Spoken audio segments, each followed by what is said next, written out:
This is the Roots and All podcast, and I'm your host, Sarah Wilson. Join me as I talk about all aspects of gardening with some of the top horticulturists from around the world. In this episode of Roots and All, I'm joined by Joshua Sparks of Birch Farm, a grower whose innovative soil-centred approach blends regenerative principles with a deep reverence for the natural world. We dig into his unique style of farming, how it's shaped by observation and experimentation, and why it offers a glimpse into what must be the future of sustainable food production. So I am the head gardener, head grower, however you want to put it, really, for a market garden in North Devon in a village called Woolsery. It's part of this thing called the Collective at Woolsery, and we're basically a group of businesses that all basically are there to supply each other. So we have a pub called the Farmer's Arms, we have a fish shop, we have a shop, we have rooms to rent, and I manage basically the vegetable fruit production for that. So I'm very lucky in the sense that I have a guaranteed buyer to buy the vegetables and the crops and the fruits, which comes in the form of the shop, the pub and the fish shop. And then vice versa, they have interesting things to put on the menu. But I was very fortunate in my position that when I came on, basically the farm was just a field and we got to start from scratch, literally the ground up. And we used that opportunity because I had just come back from Japan. So I'd worked in Japan looking at horticulture and natural farming. I've been to America to look at regenerative agriculture and horticulture. And really what I wanted to do was create a natural farming system and what that looked like. And, I was very fortunate to find this position that allowed me to do that. Two questions. How big is the site and how long have you been growing on it? Yeah, so the farm in total is 180 acres, but I manage about 25 acres of that. So my food growing site is 17 acres, but I also manage a 5-acre woodland and a couple of acres of meadow here and there. So really my area is that kind of like big chunk of 17 acres. And I've been there 5 years now. This is my 5th year. So that is a huge chunk of land. I'm guessing that part of your plan when you took it over and as you go on managing it is to maybe reduce the kind of labour involved in it. Am I right in thinking that? Well, we went in with 2 ideas, to be honest. So one, we wanted a farming system that relied on basically no inputs or minimal inputs as much as possible. And so that's so we could keep our food at an affordable price for everyone. And so we don't use compost, we don't use wood chip, we don't use any inputs like that. All fertility has to come from the farm. And because of that, that means our input cost is drastically lower than a lot of other places. So we start, I hate talking in monetary terms, but it does mean that we start to make money from our crops quicker because we don't have that input cost. I really wanted a more full-time team and a permanent team. So we don't use seasonals and instead we invest in a smaller team, but a team that stays on for most of the year. And so we can keep them on in winter as well. But the idea is as the guys kind of phase out and move on to better things, maybe we find that we don't have to fill those positions because the farm has taken a direction of a lot more perennial agriculture, both agroforestry and perennial vegetables. You mentioned perennial vegetables. I'm thinking, is there kind of an initial investment involved in planting those? Yeah, so we couldn't afford to buy all the perennial vegetables because they come at the same price of like garden perennials. So when you're talking like £8 a plant, it gets a bit scary. So what we've done is we've built a little nursery this year, like a tiny, tiny little nursery. We're growing predominantly a lot of it from root cuttings and seeds. But perennial veg, long term, you get something that comes back every year. They don't require irrigation because they're so deep rooted. They're more climate resilient, but there's definitely that initial startup cost where you have to either buy the plants, buy the seeds, and it takes about 2 years for them to bulk. We're still using an annual system now while our perennials bulk up and we can pick them. So when you say as well the food forest, I'm guessing that involves trees. Yeah, so it's basically a 7-layer system that involves trees, woodies, and those woodies include things like shrubs. We also have system trees within that, so that's trees that can either cultivate for us, as in they're really deep-rooted, or they're nitrogen-fixing trees, which fix the nitrogen. And I think an element we can add into that is carbon sequestration trees. And really what I mean by that is like pioneers. So things like birch, alnus, willow, and we can use them to generate loads of photosynthesis, and that locks in more carbon, which builds the fertility of the forest. And then below that, there are more things like herbaceous herbs, root crops, and those root crops can include things like Jerusalem artichoke. So I guess there are a few herbaceous things at the bottom as well. I think food forest is a little bit deceiving. Really, what we're trying to create is like a food woodland edge. So we still let enough light in that we can get a lot of fruiting crops, but we still have a nice kind of like woodland canopy on top of that as well that kind of mimics a little bit of an edge of a forest. I'm probably going to ask you loads of daft questions because I don't think I've ever been to a food forest at scale. And I'm guessing the one that you're establishing is fairly large. If you were to have this kind of varying levels of crops and varying kind of incidences of crops throughout the site, does it then become quite difficult to harvest, for example? Yeah, so we have two food forests. We have a 2.5 acre, which I dub the romantic food forest. So that food forest is very much like a Martin Crawford food forest or a Robert E. Hart, who are two really like big food forest pioneers. But by romantic, I mean they're quite beautiful, but you sacrifice efficiency in harvesting. So when we start to mix up all these fruit trees and dot them around in random locations, I could send someone off, we could lose them for a few days and we have to go find them. But what we're developing now is we have another food forest, which is 10 acres. And that's inspired by another forest farmer called Wouter van Eck in the Netherlands. And he's been developing agricultural food forests. And so what an agricultural food forest is we sacrifice a little bit of the beauty and we add efficiency into the system. So trees are more lined in rows of varieties and they make it a much more efficient. But an agricultural food forest shares exactly the same philosophy of nature, biodiversity, habitat, and climate resilience as a more traditional food forest. So going back to the perennial veg, because that I think is something that people are experimenting with, but it's still not that well known. What kind of things are you growing that are perennial? We're growing, the kind of classics. So we have a few varieties of perennial kales, which are really good at filling the hunger gap. So like right now, our annual kales are going quite fibrous and bitter, but actually the perennial kale is still really fresh and delicious. Another good one is sea kale. So sea kale you can force and get the lovely nutty shoots that we're used to. But actually right at this time, you get a really delicious broccoli or PSB alternative. Other ones that we're really liking are 9 Star broccoli, which is the cauliflower slash kind of white PSB. Good King Henry, but not for the leaf. Anyone who's eating Good King Henry is a bit of a stark wake up call when you eat it because it's so bitter. But actually, what's really delicious on Good King Henry is the shoot, is the flowering shoot. It's dubbed poor man's asparagus, but it's a really delicious asparagus alternative. And that's really interesting when we think that we can grow Good King Henry in like deep shade as well. So we could have instead of just having asparagus, we could have a big mixture. We're also eating things like forced hosta shoots, Solomon seal. Solomon seal is actually a really delicious perennial edible. Sedums, Hemerocallis, Triscantias.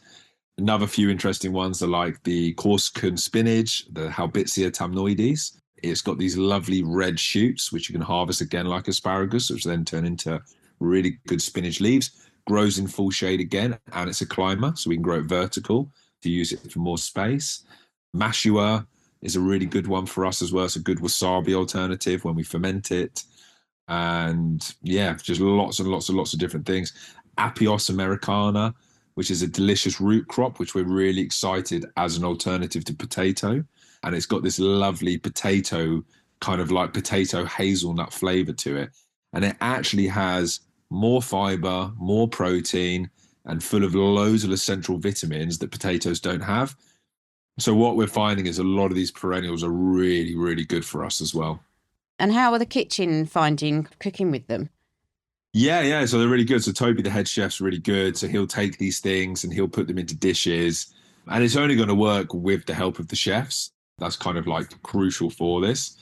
So we need the chefs to take those perennial foods and turn them into really delicious things. So like a good example is, so Toby put venison on the menu. So we need to cull around 2 million venison a year for the UK to return back to a shrubland, which is really important for like bird diversity and wildlife. And so we had venison on the dish, and then we had roasted or char grilled mashua root.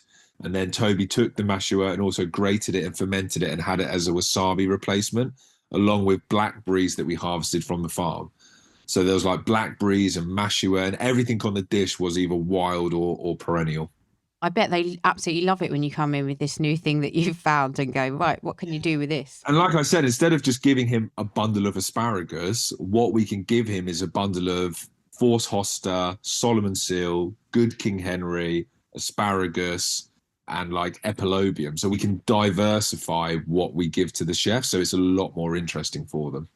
And I'm guessing, obviously, if you're planting annual crops, they might be fertilizer heavy, but I'm guessing you still need to feed your perennial crops. How do you go about that?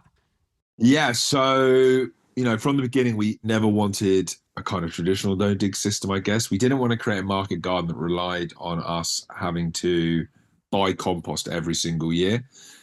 Not personally a massive supporter of council composts, which are the only affordable compost that we can use, just because of the plastic contamination in them. And so, like I said, we don't use any compost, we don't use any wood chip. But what we do on the farm is we use a natural farming technique where we basically grow with weeds and we rely on root diversity to maximize soil fertility. How we generate fertility is by having a massive diversity of roots: deep roots, lateral, shallow, fibrous, tap, everything. And for us, how we can do that is by using a lot of weeds. So what we generally have is we have our perennial veg and we manage it through sickling. So if the weeds are getting a bit too crazy, we'll sickle it and we'll chop and drop those weeds. They build a mulch on the ground. And then by the time the perennial crops are big enough, they kind of like start suppressing the weeds themselves, and the weeds growing in a much more lethargic, kind of relaxed kind of way, that they're not a problem anymore. And so again, that's how we generate it. And actually, that's a lesson that we've learned from our agroforestry. So we also practice something called syntropic agriculture, or we're inspired by syntropic agriculture. And syntropic is an agroforestry farming style from a chap called Ernest Gosch. And it's basically we plant trees in very close succession. So trees are almost 50 centimeters to a meter apart. They have lots of different root diversity again. And through like us managing the system by pruning it and having trees in close parameters, it builds up huge amounts of fertility and photosynthesis through like carbon sequestration again. And I think this idea of competition is redundant now. I don't believe in it at all. Actually, what I'm finding is a lot of plants, whether they're trees or perennial vegetables or vegetables annual, they all grow as a community, and they actually like having diversity within that community. I think some people might assume that if you are letting the weeds grow and kind of use the nutrients that your perennial plants might need, that might be a problem. But I'm assuming you're saying that that's not the case. Since we started the farm, I have never seen, and that's both perennial and annual and trees and whatever, I've never seen a situation where something has taken from something else. I mean, the only caveat to that is grass. Like, I will admit grass can be a problem. But if you take grass out of the equation, which is something we're always trying to stop anyway, nothing else I've seen do that. And we've noticed that our fertility has gone up and up and up and up on the farm, that we don't worry about it at all anymore. And you mentioned soil inoculants as well. How do you incorporate that practice? Yeah, so we practice a few techniques, but the main one that we do is KNF. So that term is Korean natural farming. It's created by a chap called Master Cho. And basically what we do is we make soil inoculants through fermentation. So we make a fish amino acid.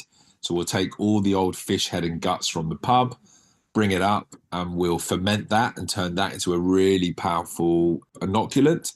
It's really high in nitrogen, but we don't really care about that. Actually, what it's full of is fats and polysaccharides and proteins that the soil microbes devour and love.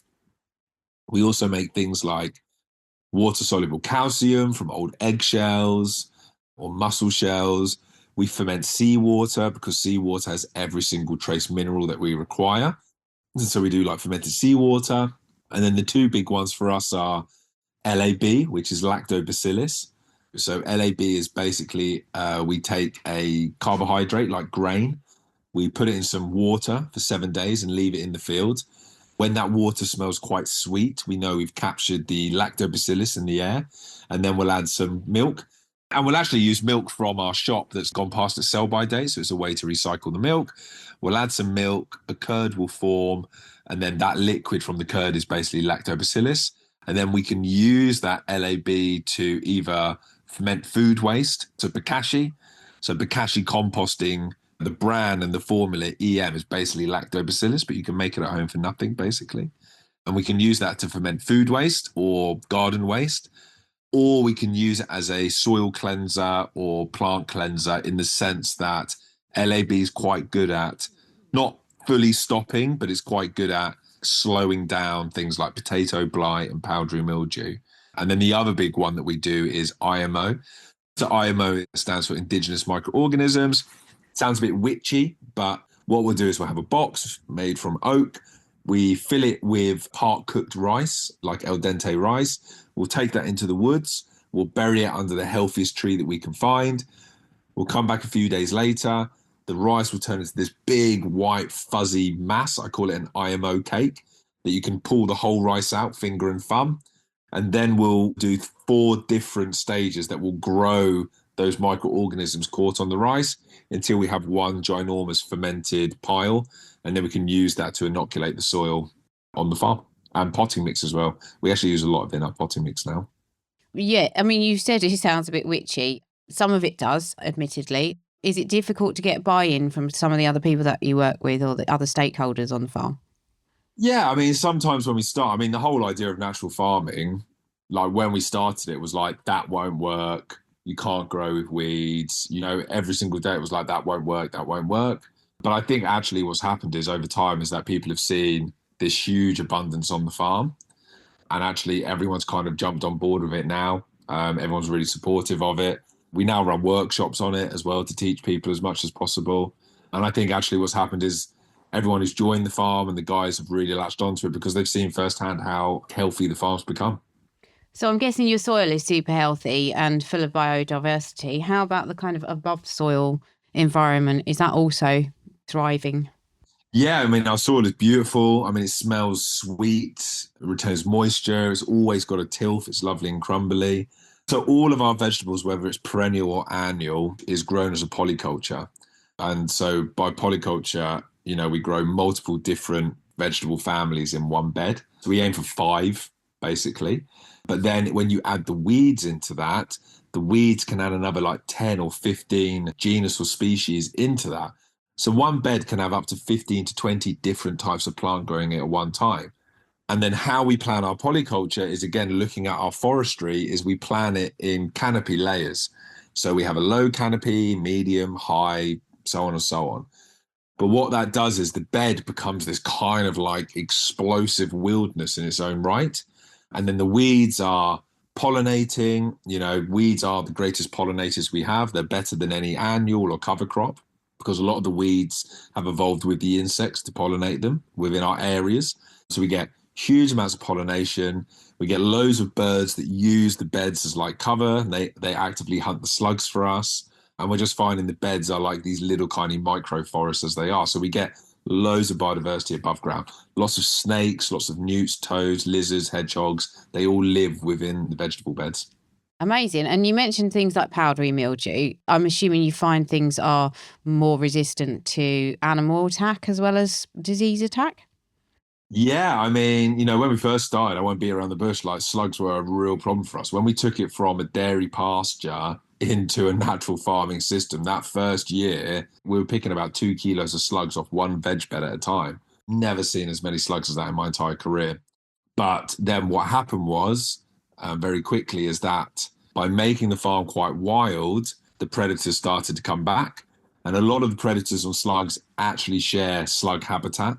So when we remove all this slug habitat constantly, we're actually removing predator habitat at the same time. And the one predator that we want is beetles. I always joke that I think we're beetle farmers rather than vegetable farmers because a lot of what we do is actually to encourage beetles.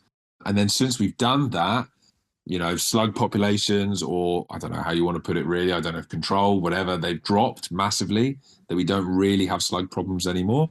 And that includes things like cabbage root fly, carrot root fly, we just don't really get those problems like we used to in the beginning, because I think there's so many predators now just eating all these kind of like undesirables that we have on the farm. But equally, we want slugs on the farm, because by having slugs on the farm, we're feeding our predators, and we're keeping them on site as well. Being too tenacious in hunting them can also lead to the predators going somewhere else.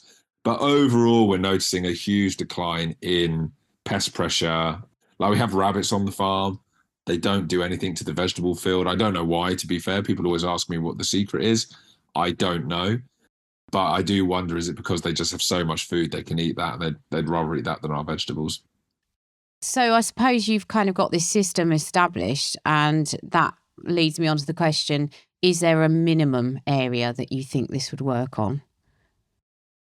I mean, one thing that holds the farm back a little bit is that we're surrounded by conventional agriculture. And so the farm is basically like this little mini oasis. And so I think personally the farm could be a lot more biodiverse if we had neighboring forest or farms to bring in more biodiversity, but we don't. So the farm's quite static. So I think size-wise, you can do it at any space or size. I think the real thing that can let it down is if you don't have those connections to surrounding kind of like biodiversity. But that's not to say not to do it. You know, I do it in my little garden, you know, and it's working quite well. So I think you could do it from allotment up. The problem is if you're doing it from an allotment and you start growing with weeds, then you start getting those pesky letters, and people don't need to cut it down and stuff. Yeah, quite. So you're always trialing new things. It sounds all very exciting. Is there anything in particular that you've got on the horizon that you're very excited about exploring? Yes. So the next exciting thing is, because our perennials and agroforestry has been working so well, the idea is to start to phase out more annual production. We'll never get rid of annuals. You know, we don't want to, because annuals are delicious as well. You know, broad beans and courgettes and beans and stuff like that are some of my favorite crops. You know, I don't want to stop that. What we want to do is use perennials to fill the hunger gap, so we don't have to rely so much on like things like polytunnels and fleeces that we don't have anyway. But we're finding that the perennials are really good at filling that gap before kind of like mid-May, when the annuals grow really well outside. So I'm really excited that we're going to add a lot more perennials. But what I'm particularly excited for is that, like I said, we're very inspired by this idea of syntropic agriculture, which is this idea of planting trees very close together. And what we're doing now is our produce field is 1.5 to 2 acres. And actually what we're doing is we're planting mini syntropic forests in the produce field, one section at a time. So we have 5 sections in total. And then the idea is that we plant the first section, we put the trees, the nuts, bushes, all of that in. The trees will be really small because we've grown them in the nursery. Because they're small, loads of light will be coming in. And so that's a really good spot to plant things like courgette, beans, tomatoes, oca, all of those lovely sunny crops. Next, we then plant another forest next to that in the next section. As the first section starts to develop a canopy and a little bit of shade develops, that's when we'll start to put things like salad crops in there, because they like the shade. And those sunny crops will move to the next forest planting. And then as a canopy develops even more in that first location and more shade, then we'll put brassicas and so on and so on and so on. But what that means is the produce field, the entirety of it, will be going through some form of forest regeneration at one point through different stages. And what I'm really excited about that is that different forms of forest regeneration means we're just going to have a huge explosion of biodiversity. That, you know, some animals will like open areas, some will like semi-shade, some will like deep shade. And basically it's going to allow us to cater to every bit of biodiversity that we have. And I'm really excited for that. And then when we want to start the process again, when all of it is forest, we're basically going to adopt a coppice regime into it. And we'll coppice sections of that forest, make it sunny again, start the process again, and so on and so on and so on. Love it. It sounds amazing. I must come over. I must do one of your courses. It sounds fantastic. Please do. Yeah, I mean, God, you're doing such amazing work that's, you know, very groundbreaking still in this country, I think. People must go to your farm and just be utterly blown away by what they see, because it's still so alien to what we kind of get taught in terms of agriculture and horticulture. So hats off to you. You did an amazing job. Yeah, and North Devon, where we are, is very intensively farmed. Like, it's very heavy dairy. Hedgerows are cut to the lowest that they can be cut, slurry, silage, and all of that. And actually, North Devon is really bad for deforestation. If you find a forest, 9 times out of 10, it's probably a pine plantation from the 70s and 50s. And so when we first started the farm, I remember standing in the field and there was nothing. You couldn't hear anything. There was no birds, no insects, nothing. But now when you come to the farm, there's like song thrushes, blackbirds, robins, blue tits, finches. There's so much life and noise and sound and movement that I think when people see it, they get so taken by it because it's so wild and lovely that we hope that a lot of people are inspired by that and want to try and do the same at home. And like I said, it's kind of complicated in the sense that it's not something that you can just like, oh, Monday I do this and Tuesday I do that. But from a grower, I've become a far better grower, and my guys are a lot better in growing because it's more like gardening. Like gardening is a very instinctive, kind of intuitive way of growing. Like, when to do something, you read the landscape. And I think that's kind of how it makes you as well. So, it's made me a far better grower as well for it. Thank you very much to Joshua for sharing some of his obviously vast knowledge. And thanks to you, of course, for listening. You can download or listen to the podcast direct from the website rootsandall.co.uk. Please also check out my Patreon, where you can make a one-off donation or take out a monthly subscription to help support the podcast. Because if you enjoy the show, please help it continue. I also have a GoFundMe where you can make a one-off donation. Even a one-off donation of £1 helps, and I'll be really grateful for your support. So please go to Patreon or GoFundMe and search for Roots and All Podcast.